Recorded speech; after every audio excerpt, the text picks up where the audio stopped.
পৰজনমৰ শুভ লগন যদিহে আমাৰ হয় দেখা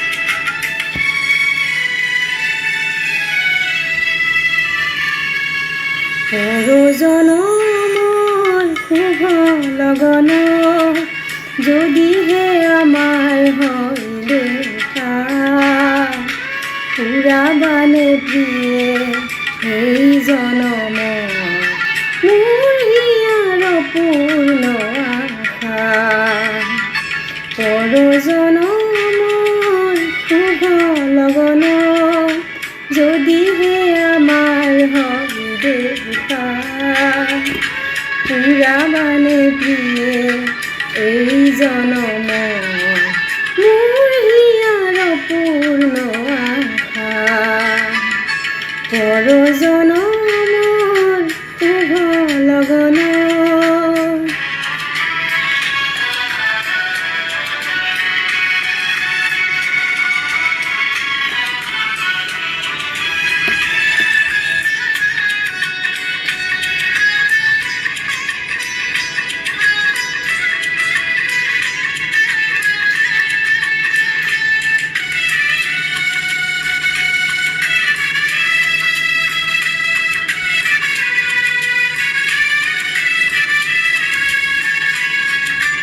এই জনমৰ কুসুম মালা যতনে তুমি গাঁঠি ৰাখিলা এই জনমৰ কুসুম মালা যতনে তুমি গাঁঠি ৰাখিলা তাহানি তুমি নিপিন্ধালা তাহানি তুমি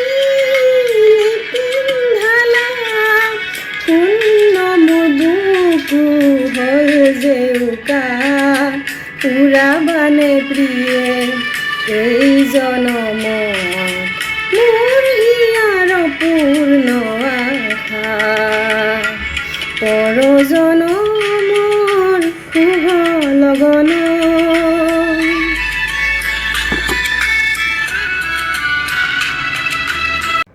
হাই ফ্ৰেণ্ডছ, গীতটি শুনি কেনেকুৱা পালে প্লিজ কমেণ্ট কৰি জনাব। আচলতে এই গীতটি কৰিশ্মা নাথে যিটো বিকৃত ৰূপত গাইছে সঁচাকৈ শুনি খুব দুখ পাইছোঁ। আৰু মই যিহেতু গানৰ ক্লাছিকেল শিকিছিলোঁ, সৰুতে এই গীতটো বহুবাৰ বহু ঠাইত গাই মই প্ৰথম পুৰস্কাৰ পাবলৈ সক্ষম হৈছিলোঁ। আপোনালোকক বঁটাসমূহ কেতিয়াবা মই দেখুৱাম। আৰু এই গীতটো গাই তেতিয়া মই ক্লাছ 7ত নে 8ত পঢ়িছিলোঁ। গোটেই সদ অসম ভিত্তিত এটা ৰাভা সংগীত প্ৰতিযোগিতা হৈছিলে, তেতিয়া শুৱালকুছিত হৈছিলে, শুৱালকুছিৰ যিটো প্ৰেক্ষাগৃহ আছে। তেতিয়া মই প্ৰথম পুৰস্কাৰ পাইছিলোঁ এই গীতটি গাই। তো বেয়া লাগে এইবিলাক গীত এনেকৈ বিকৃত কৰিলে। লগতে গীতটো শুনি কেনেকুৱা পালে কমেণ্ট কৰি জনাব। যিহেতু আমি এঠাইলৈ যাব ওলাইছোঁ, তো মই জল্দি ভিডিঅ'টো বনাইছোঁ বহুত দৌৰা দৌৰিকৈ। বেয়া নাপাব, যিখিনি ভুল হৈছে আপোনালোকে কমেণ্ট কৰি জনাব। তো লগ পাম অন্য এটা ভিডিঅ'ত। আজিলৈ এৰিছোঁ, বাই বাই।